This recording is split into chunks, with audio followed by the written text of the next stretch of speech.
Olá, jovens estudantes! Espero que esteja tudo bem com vocês. Professora Débora aqui de novo.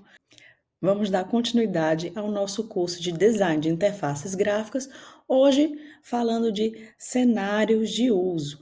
Cenários de uso que nos ajudarão a projetar as interfaces que realmente atendam às necessidades do usuário. Ou seja, depois que nós fizemos a nossa persona, trouxe de novo o exemplo aí da Ana, né, uma jovem estudante que busca independência financeira e tem desafios de conhecimento sobre finanças e dificuldade de controlar gastos. Era essa a persona que nós definimos na aula passada. E agora nós vamos desenhar os cenários conectando a pesquisa ao design de forma prática e criativa. Os cenários de uso são narrativas que descrevem como as personas interagem com o produto para atingir os objetivos. Eles vão nos ajudar, nós projetistas, a imaginar a experiência do usuário, conectando as personas ao design final. Imagine que nós estamos escrevendo um roteiro de cinema, é mais ou menos assim, mas em vez dos atores, temos pessoas reais com necessidades reais traduzidas nas personas que nós criamos. E é assim que nós começamos a projetar um bom aplicativo ou sistema. O autor Alan Cooper, ele destaca que os cenários são uma ferramenta criativa interativa, que nos permite explorar as possibilidades do design de uma forma estruturada. Mais ainda, ele destaca que os cenários baseados nas personas são descrições narrativas concisas, de uma ou mais personas, como nós já sabemos, utilizando o produto para alcançar as metas específicas. Para conectar as personas com essa narrativa, existem três métodos gerais. O método da criação de cenários, que nós vamos aprofundar aqui hoje, o método de caso de estudos, deixa eu passar aqui, que são dois métodos narrativos, né, que descrevem a interação do usuário com o sistema, sendo que os cenários mais dedicado a compreender o comportamento do usuário, né, das personas com o sistema. E o segundo, né, são os casos de estudo, também são narrativos, mas mais dedicados a descrever o comportamento do sistema em si. Tá? E ainda tem as histórias do usuário, as user stories, muito mais utilizadas pelos programadores, né? Não necessariamente são narrativas, mas também se apoiam nas personas. O meio, né, o método que se utiliza são completar muitas frases curtas, tentando se antecipar quais ações as personas vão precisar. Então, se eu já tenho uma persona Ana, para fazer as user stories, eu tinha que pensar, se eu fosse a Ana, eu gostaria de um aplicativo que tivesse um botão que eu pudesse alimentar os meus gastos, para que pudesse ser contabilizado mais rápido. Por exemplo, completar essa frase diversas vezes, melhor dizendo, para tentar encontrar todas as funcionalidades do sistema.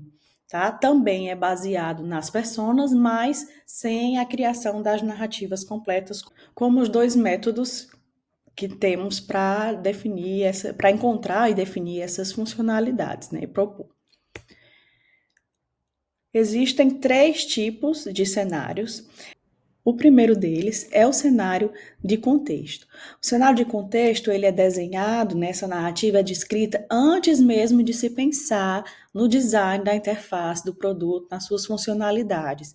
Ele vai ser uma narrativa, né, que vai ser descrita sobre as necessidades da persona e que vai aparecer algum produto, serviço, aplicativo, no caso das interfaces digitais, gráficas, que vai resolver com uma mágica esse problema. A gente ainda não está resolvendo, ainda não é o momento de propor as soluções específicas, é uma narrativa mais geral. Então, vou dar um exemplo mais prático no caso da Ana. Essa narrativa seria algo como Ana está no ônibus, voltando da faculdade, ela quer economizar para comprar o material de estudo e, quem sabe, até sair da casa dos pais, e por isso ela quer começar a registrar o seu gasto do dia a dia, como o lanche. Durante o ônibus, o celular balança nas mãos, enquanto o veículo saculeja pelas ruas da sua cidade. A conexão na internet também oscila, às vezes pega 3G, às vezes desaparece. E a Ana sabe que se não anotar naquele momento, ela vai esquecer o que gastou na cantina naquele dia. Fecha aspas, né? Então aqui a gente foca nos objetivos da Ana, sem detalhar como o aplicativo em si funciona.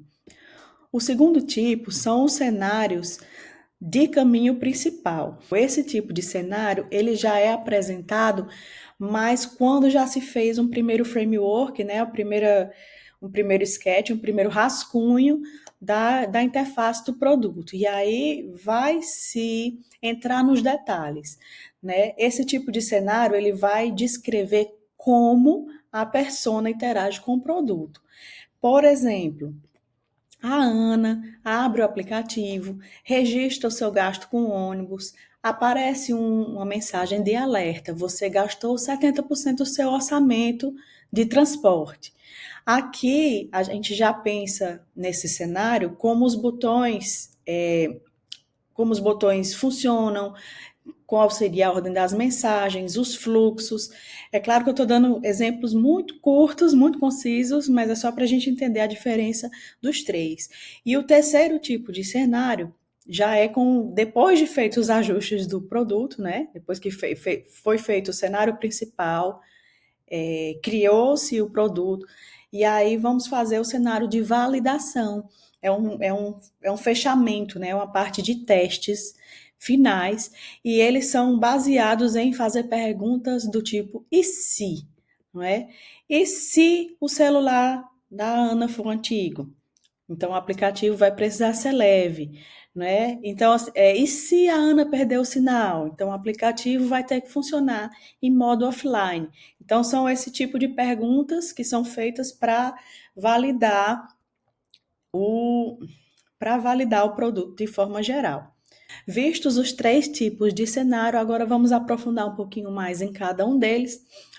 Os cenários de contexto, eles podem ser estruturados à luz dessas perguntas que o Alan Cooper colocou, de modo a que a narrativa, né, esse texto corrido, venha a responder essas perguntas.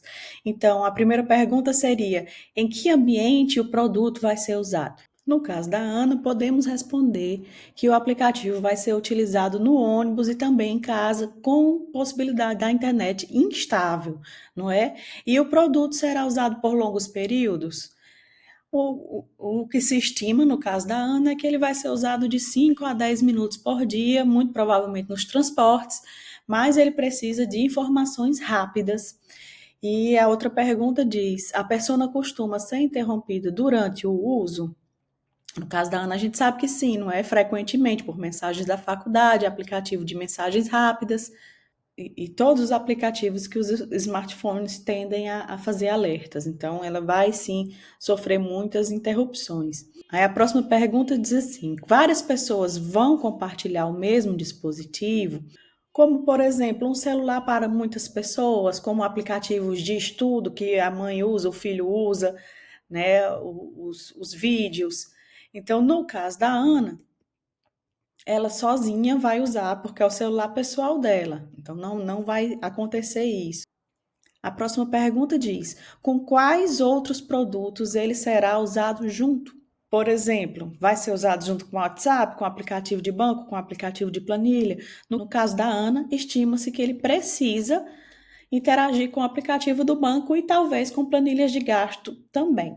A próxima pergunta diz: quais atividades principais a persona precisa realizar para alcançar os objetivos? Por exemplo, registrar gastos, vender produtos, agendar tarefas, depende do aplicativo, né? No caso da Ana, ela teria de registrar os gastos e receber alertas e visualizar as metas de gasto e de economia dela. E a próxima pergunta fala sobre o resultado final que se espera do produto que está sendo desenvolvido. Né? No caso da Ana, seria algo que ajudasse a controlar os gastos para que ela não continue a depender financeiramente dos pais. E por fim, quanta complexidade é aceitável, considerando a habilidade da persona e frequência do uso. Então, no caso da Ana, a interface tem de ser muito simples e ela não tem paciência para funções muito complexas. A gente deu um exemplo prático aí de como responder essas perguntas, mas depois elas têm de ser convertidas em um texto único. Então, pensem nos produtos que vocês estão a desenvolver e como responderiam essas perguntas com base na persona que vocês criaram. O segundo tipo de cenário, como já mostrado antes, é o cenário de caminho principal. Aqui ao centro tem um diagrama que vem do livro do Alan Cooper, mostrando que ele atua justamente nessa fase logo depois dos primeiros rascunhos do produto, para testar a interação da persona com o produto. Então vamos agora falar do exemplo prático aplicado novamente à nossa persona Ana, que já está conosco desde a aula passada.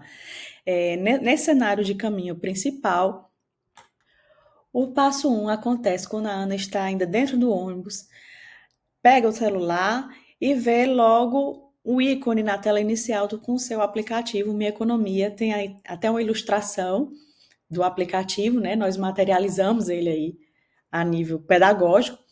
E esse aplicativo carrega instantaneamente, ele é muito rápido, mostrando um gráfico circular com o resultado consumido por categorias. A depender da categoria, ele vai ter uma cor diferente e o saldo restante, o que ela ainda tem à disposição até o fim do mês. A porcentagem do orçamento consumido aparece no centro do gráfico, servindo de ferramenta para que ela possa se gerenciar. E tem o botão verde para adicionar os gastos, o que leva a Ana até o passo 2. No passo 2, ela vai clicar nesse botão verde para adicionar os gastos, vai se abrir um teclado numérico automaticamente, ela vai digitar R$ 12, que foi o que ela gastou naquele dia, vão aparecer as categorias para ela selecionar, como alimentação, transporte, faculdade, e ela vai selecionar a alimentação. Depois disso, tem o passo 3, que vai ter uma confirmação inteligente, vai aparecer o botão registrar, que vai mudar a cor quando o valor for acima de R$ 15, que é o padrão de gasto dela com esse tipo de consumo. A Ana confirma, recebe uma notificação que aparece por 3 segundos. Ou seja, com este cenário, nós conseguimos estimar um fluxo ideal para o aplicativo, que é abrir o aplicativo, digitar o valor, escolher a categoria, confirmar, receber o feedback visual. Tudo isso em 3 toques e em menos de 15 segundos. E assim nós terminamos o nosso exemplo prático de um cenário de caminho principal. Agora, por fim, nós temos o cenário de validação, que testa situações reais, com aquela pergunta, e se? Não é? E se a internet falhar no meio do registro? Então, a ação, a Ana começa a registrar o gasto de R$ 12, que foi o que a gente acabou de fazer, e a conexão caiu antes dela confirmar. Então, resultado esperado. Espera-se que o aplicativo armazene os dados localmente e mostre ícones de sincronização pendente. Quando a internet voltar, os dados vão ser enviados automaticamente. E como falamos, é sempre assim a pergunta: e se? E um outro caso hipotético: e se ela errar a categoria? A categoria era alimentação e ela selecionou transporte, por exemplo. Então, a solução esperada é que haja também um botão de corrigir ao lado do registro. E também tenha a opção de reorganizar as categorias por grupo frequente. Por exemplo, se ela usa sempre a alimentação, se ela usa mais vezes a alimentação, é a categoria que vai aparecer primeiro. Então, tentar imaginar esses cenários de validação, sempre perguntando: e se acontecer isso, e se acontecer aquilo, e propor as respostas de maneira bem prática para resolver questões do sistema, da aplicação, do produto que ainda não tinham sido contempladas. Agora eu apresento uma tabela sumária comparativa dos 3 tipos de cenário, né? Tem o cenário de contexto, o caminho principal e a validação. O foco dos 3 tipos de cenário, no caso do contexto, é o que a persona precisa, né? Nesse caso, o que a Ana precisa. O caminho principal, como ela faz, né? E a validação, e se? E se algo der errado? Por exemplo, os exemplos que foram dados, no cenário de contexto, ela precisa registrar o gasto no ônibus, no caminho principal, o fluxo dos 3 toques, na validação, teste offline, mais interrupção. E um detalhamento, né? O cenário de contexto tem uma narrativa mais geral, mais focada no usuário. O cenário de caminho principal tem passos específicos da interação do utilizador com o produto. E o cenário de validação vão ser casos de testes críticos, não é o que é para estar acontecendo no uso ideal, é quando as coisas dão errado, como é que se resolve. E assim nós terminamos de explicar quais são todos os tipos de cenários de uso, mas ainda quero acrescentar a importância do desenvolvimento tanto das pessoas quanto desses cenários. Estudos do grupo Nielsen mostram que 70% dos projetos de produtos falham devido à falta de validação das necessidades dos usuários. Muita coisa que vai para o mercado não dá certo. E mapear o usuário é sim um fator crítico de sucesso para os novos produtos. Então, daí a importância de dedicar tanto tempo a entrevistar os consumidores, criar as personas, criar os cenários de uso, porque depois é mais provável que os produtos finais tenham mais sucesso quando forem ao mercado. Obrigada a você que me assistiu até agora. Espero que tenha tido bom proveito. Até a próxima.